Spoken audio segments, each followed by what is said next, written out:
3, 2, 1 start. Hello friends, இன்றைக்கி நம்ம என்ன பார்க்க போகிறோம், பிரிக்ஸில் செங்கல் கட்டும்போது கட்டிடத்தில் இப்போ நம்ம கட்டி முடிச்சுன்னே பாயிண்டிங் பார்ப்பாங்க. சரிங்களா? பாயிண்டிங்னா ஒன்றும் இல்லைங்க. இப்போ பூசலைக்கு முன்னாடியே இந்த சைடு இப்போ செங்கல் அடித்து சைடுலாம் ஒரு லைட்டாக ஒரு இது இருக்கும். சரிங்களா? அதை நான் இமேஜில் நான் கொடுக்குறேன். சரிங்களா? பார்த்துட்டு சரிங்களா எல்லாம் அப்படின்னு சொல்லிட்டு சொல்கிறவங்களே எக்ஸ்பிளைன் பண்ண. சரிங்களா? நம்ம இப்போ பிரிக்ஸிலேருந்து நம்ம கட்டிடம் இப்போ வீடு கட்டுறோன்னா சைடில் செவரு இருக்குன்னா ஒன்றுக்கு கொண்டு அதுக்கு மேலே சிமெண்ட் கலவை போட்டு தான் அதுக்கு மேலே செங்கல் வைப்பாங்க. இப்போ அந்த ரெண்டுத்துக்கும் நடுவில் இப்போ நீங்கள் இப்போ கட்டி முடிச்சுட்டு அந்த ரெண்டுத்துக்கு நடுவில் ஒரு கேப் இருக்கும். சரிங்களா? அந்த கேப் தான் பாயிண்டிங்னு சொல்லுவாங்க.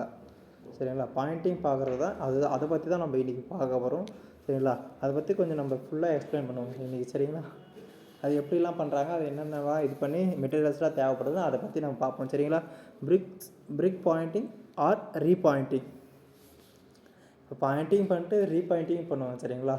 அதான் சொல்லுவாங்க. ஃபஸ்ட்டு கலவை போட்டு இது பண்ணிவிடுவாங்க. நெக்ஸ்ட்டு அந்த ஹோல்ஸ் எல்லாம் இருக்கிறதெல்லாம் சைடில் ஃபுல்லாக ஃபில்லப் பண்ணுவாங்க. சரிங்களா? Next involve repairing mortar. அதுதான் சொல்கிறாங்க, கலவை வச்சு ரிப்பேர் பண்ணுவாங்க. எல்லா ஜாயிண்ட்லேயும் அந்த இருக்கிற எல்லாத்துலேயும் ரிப்பேர் பண்ணுவாங்க. அதுதான் சொல்கிறாங்க. சரிங்களா? Next between bricks by removing old. சரிங்களா? இப்போ பிரிக்ஸுக்கு நடுவில் இதெல்லாம் கொஞ்சம் இது பண்ணியிருப்பாங்க. அதெல்லாம் சுரண்டி எடுப்பாங்க ஒரே லெவலாக. சரிங்களா? இதெல்லாம் வச்சு. சரிங்களா? அதை சுரண்டி எடுத்துகிட்டு அதுக்கப்புறம் பாயிண்டிங் பார்ப்பாங்க. அதுதான் பூசோலை மாதிரி. பூசோலைக்கு முன்னாடி அந்த சைடெல்லாம் ஃபில்லப் பண்ணிவிடுவாங்க, எங்கெல்லாம் ஹோல்ஸ் இருக்கும் அந்த சைடெல்லாம். சரிங்களா? நெக்ஸ்ட் அதுதான் சொல்கிறாங்க, டேமேஜ்டு மார்ட்டர் அண்ட் ரீப்ளேஸிங். இப்போ அதுதான் சொல்கிறாங்க, கலை எங்கன்னா டேமேஜ் ஆகிருக்குன்னா அந்த இடத்துல ரீப்ளேஸ் பண்ணுவாங்க. அதான் சொல்லியிருக்காங்க, டேமேஜ்டு மார்ட்டர்னால் கலவை. சரிங்களா? இது நல்லா தெரிஞ்சுங்க. சரிங்களா?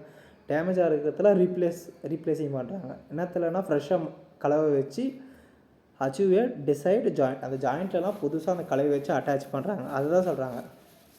இப்போ எங்கன்னா கொஞ்சம் வந்துட்டு இருந்துச்சுன்னா ஸ்டார்டிங்கு அந்த இடத்துலாம் கலவை வச்சு திருப்பும் அந்த இடத்துல ரீப்ளேஸ் பண்ணுவாங்க. சரிங்களா? அப்போ தான் எந்த டேமேஜ் இல்லாமல் நம்ம ஒரு லைஃப் லாங் ஒரு மினிமம் ஒரு 40-50 இயர்ஸ் எந்த இதுவும் இல்லாமல் இருக்கும். சரிங்களா? அதனால் இப்படி பண்ணுறாங்க. Next decide joint profile.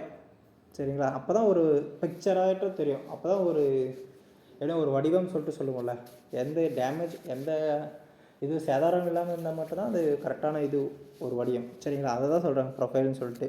Next என்னன்னா, here's a point by point guide. சரிங்களா?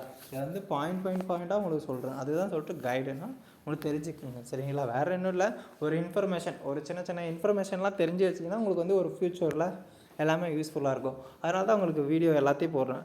ஒரு சின்ன விஷயம் எல்லாத்தையும் நீங்கள் தெரிஞ்சு வச்சுக்கிட்டிங்கன்னா ஒரு டைமில் உங்களுக்கே இந்த வீடியோலாம் எல்லாமே யூஸ்ஃபுல்லாக இருக்கும். நான் யூஸ்ஃபுல்லான வீடியோ மட்டும்தான் போடுவேன். சரிங்களா? யூஸ்ஃபுல்லாக எல்லாத்தையும் அவ்வளோ சீக்கிரத்தில் போட மாட்டேன். சரிங்களா?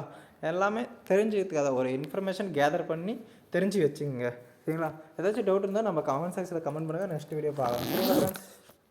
பிடிச்சிருந்தால் மறக்காமல் லைக் பண்ணிவிட்டு உங்கள் ஃப்ரெண்ட்ஸுக்கு ஷேர் பண்ணிவிட்டு பெல் ஆலில் போட்டு சப்ஸ்கிரைப் பண்ணிவிட்டு பாருங்கள். This video sponsored by Buy Mode eShopping. Thank you friends. Tata. Bye bye.